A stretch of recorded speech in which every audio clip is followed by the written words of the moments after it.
Hello and welcome to another episode of the Defense Dialogues. I'm your host, Jeff Martin. Today we're diving into a topic that shapes the very future of military conflicts and national security, but rarely makes headlines in the way tanks and jets do: modern-era electronic warfare. To break it down, we've invited Warren Blake, a leading expert in the field with 2 decades of experience across government and industry. Warren, thanks for joining us. Thank you, Jeff. It's great to be here and share a bit about this fascinating and, frankly, rapidly evolving domain. Let's start at the basics. When people hear electronic warfare, I think most imagine jamming enemy radios or maybe hacking into computers. Is that still the right image, or has the field moved far beyond that? It's a great starting point. Traditionally, electronic warfare, or EW, did begin with jamming communications. Think World War II-era attempts to disrupt enemy radar or block signals. But today, EW has expanded enormously. It covers everything from radar jamming and spoofing to cyber operations to directed energy weapons to the entire contest over the electromagnetic spectrum.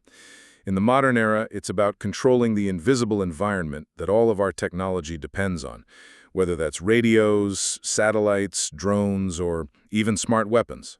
You mentioned the electromagnetic spectrum. For listeners who aren't physicists, can you break down why that's so crucial to modern militaries? Absolutely. The electromagnetic spectrum is basically the range of all possible frequencies of electromagnetic radiation. So that includes visible light, radio waves, microwaves, infrared, and so on. Every modern military system, communications, navigation, radar, remote sensing, relies on some part of that spectrum. If you can control, deny, or disrupt your enemy's access to it, you can blind them, confuse them, or cut them off from each other. It's a form of power projection that can be as decisive as air or naval superiority. So it's almost like fighting over a battlefield we can't see. Exactly. And what makes it even trickier is that this battlefield is everywhere. You don't have to be physically in a certain spot to contest it. Plus, the same frequencies are often used for both civilian and military purposes, which adds layers of complexity, especially in crowded or urban areas. Let's talk about some real-world scenarios. Where have we seen modern electronic warfare play a key role recently? There are quite a few. For instance, during the conflicts in eastern Ukraine, there's been heavy use of EW by both Russian and Ukrainian forces. Russian units have deployed systems that can jam GPS signals, disrupt cell phones, and even hack in the battlefield communications. The 2020 Nagorno-Karabakh conflict between Armenia and Azerbaijan was another case, with Azerbaijan using drones backed by robust electronic warfare to target Armenian air defenses. And then, if we look at the Middle East, you see U.S. and Israeli forces regularly deploying electronic countermeasures to disrupt enemy rockets and drones. Can you share an example of a single electronic warfare action that really turned the tide in a battle, or at least caused a big problem for one side? One well-known example is the Israeli use of EW during the 2007 airstrike on a Syrian nuclear facility. Before the bombing, Israeli jets were able to penetrate Syrian airspace without being detected by Syrian radar. Most analysts believe this was due to a sophisticated electronic attack, essentially blinding the radar operators at the critical moment. Similarly, in eastern Ukraine, there have been several documented cases where GPS jamming caused drones to crash or wander off course, taking away a crucial reconnaissance capability from one side. It sounds like these operations are very invisible. How do militaries even detect if they're under electronic attack? That's one of the challenges. Often the first sign is that something stops working. Radios go dead, GPS starts giving weird results, or drones suddenly drop out of the sky. But modern EW tools are becoming stealthier. Some systems can insert false signals or data without being detected right away, so the effect is confusion rather than outright loss of service. Detecting and attributing these attacks, especially in real time, is a huge technical challenge and an area of ongoing research. Is there a particular technology or tactic that has emerged as the game changer in the last decade? The integration of artificial intelligence and machine learning into EW systems is the real game changer. Today, smart jammers can sense the spectrum in real time, identify the type of signal they're up against, and adapt their jamming on the fly. This is a huge leap from the old days when you had to pre-program jammers with the expected enemy frequencies. On the defensive side, AI-powered systems can help distinguish real signals from fake ones and filter out interference. So it's become a high-speed contest between automated systems, sometimes playing out in microseconds. With everything relying on the electromagnetic spectrum, from satellites to field radios, what are the biggest vulnerabilities for modern militaries?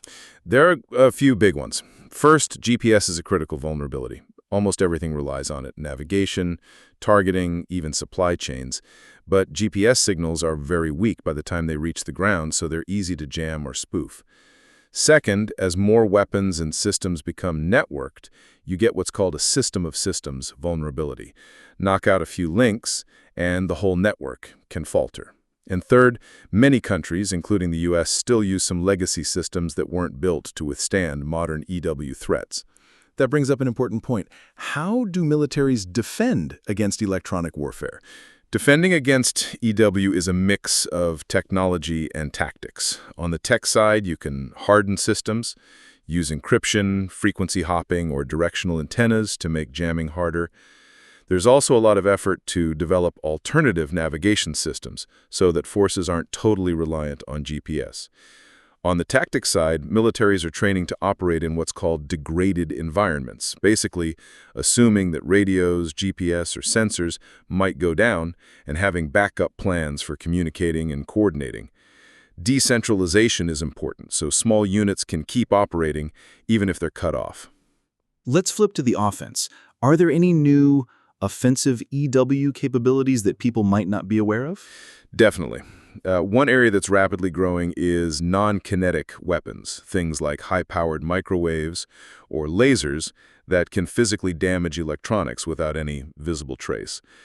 There are also cyber EW hybrids, operations where you use EW to gain access to an enemy network, or vice versa. And then there are area like spoofing, where you trick enemy systems into seeing false information like fake radar returns or phantom units on their screens. These tools can create chaos without firing a shot. How about the civilian side? With so much dual-use tech, are civilian systems at risk during conflicts? Absolutely, and that's becoming a big concern because civilian and military systems often share infrastructure like satellites, cell towers, or even internet cables. A conflict can easily spill over and disrupt things like commercial aviation, banking, or even emergency services. In Ukraine, there have been documented cases where GPS jamming affected commercial airliners flying over the region.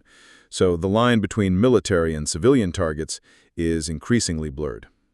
Is it fair to say that in the modern era, electronic warfare is almost as important as traditional firepower?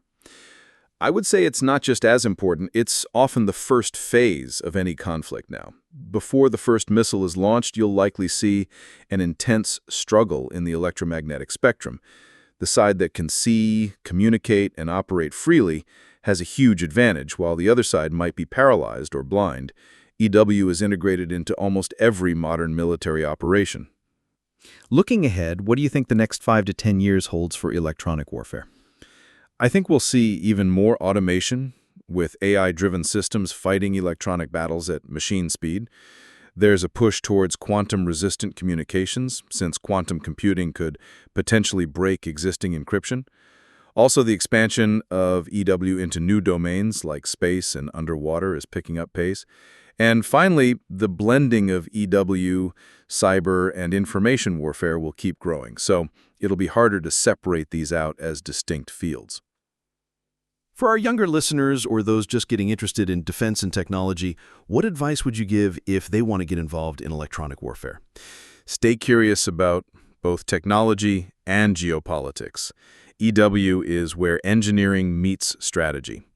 Study communications, computer science, electrical engineering, but also try to understand the human and organizational side, how militaries operate and why. And don't be afraid to get hands-on. Play with radio kits. Experiment with software-defined radios. Join a university or hobbyist group focused on these areas. The field needs people who can think creatively and adapt quickly. Before we wrap up, is there anything about electronic warfare you wish more people understood, or any myth you'd like to bust? I think the biggest myth is that EW is just about jamming signals or turning things off. It's much broader. It's about sensing, understanding, and shaping the entire electronic environment. Sometimes it's about deceiving rather than destroying, making your enemy see things that aren't there or miss things that are. And it's a constant contest. No system is invulnerable forever. The best defense is the ability to adapt, learn, and improvise. Warren, thank you so much for joining us today and sharing your insight. This has been a fascinating look into a world most of us never see, but which affects every military and increasingly civilian aspect of our lives. Thank you, Jeff. It's been a pleasure. And thank you to all our listeners for joining us on the Defense Dialogues. If you enjoyed this episode, don't forget to subscribe and check out our previous discussions on technology, security, and the future of conflict.